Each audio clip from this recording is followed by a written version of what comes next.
Hello friends, welcome back to my channel cooking flavour. আজ তোমাদের বানিয়ে দেখাবো রাস্তার ধারের দোকানগুলোর মতন এগ চাউমিন। তো চলো শুরু করা যাক আজকের রেসিপি।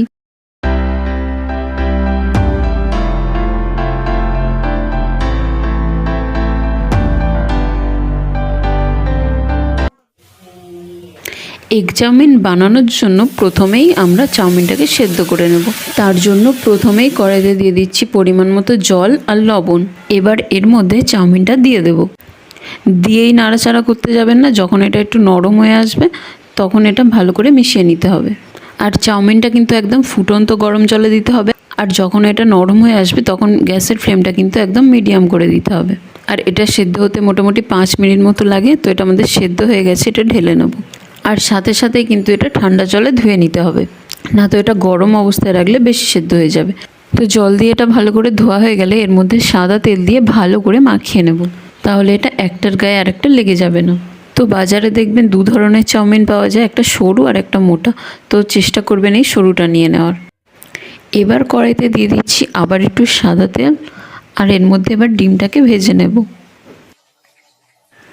তো আমি একটা ডিম ফাটিয়ে এর মধ্যে দিয়ে দিলাম, দিয়ে দিচ্ছি লবণ। ডিমটা তোমরা আলাদা করে একটা বাটিতে গুলেও ভাজতে পারো। তো চলো এবার ডিমটাকে আমরা ঝুরো ঝুরো করে ভেজে নিই। তো চলো ডিমটা আমাদের ভাজা হয়ে গেছে। এবার ওই কড়াইতে দিয়ে দেবো সাদা তেল। দিয়ে দিচ্ছি রসুন কুচি। রসুন এইভাবে কুচিয়ে দিলে বেশ ভালো লাগে, তোমরা চাইলে স্কিপ করতে পারো। দিয়ে দিচ্ছি পেঁয়াজ কুচি, ক্যাপসিকাম, বাঁধাকপি। তো আমার কাছে এ কটাই সবজি ছিল তাই এ কটাই দিচ্ছি। তোমরা এখানে গাজর, বিনস দিতে পারো। আর সব কিছু ভালো করে একটু ভেজে এর মধ্যে দিয়ে দেবো অল্প একটু লবণ, দিয়ে আবার ভালো করে ভেজে নেব। আর সমস্ত সবজি কিন্তু একদম সরু সরু করে কাটতে হবে। এবার এর মধ্যে দিয়ে দেবো বয়েল করা চাউমিনগুলো, দিয়ে দেবো ডার্ক সয়া সস। আর এই সময় কিন্তু গ্যাসের ফ্লেমটা একদম লোতে রাখবে। এবার চাউমিনটা খুব ভালো করে মিশিয়ে নিতে হবে।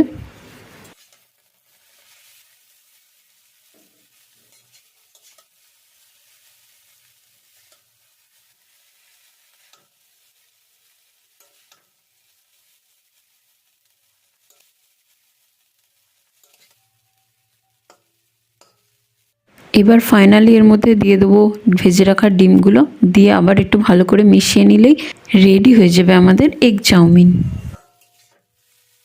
তো চলো চাউমিনটা আমাদের রেডি হয়ে গেছে। এবার এটা নামিয়ে পরিবেশন করে নিই একদম দোকানের মতো করে। আশা করছি আজকের রেসিপিটা তোমাদের ভালো লেগেছে। ভালো লাগলে আমাকে কমেন্টে জানাতে একদমই ভুলবে না। তো আবার দেখা হবে অন্য কোনো রেসিপি নিয়ে। ভালো থাকবেন, সুস্থ থাকবেন, টাটা।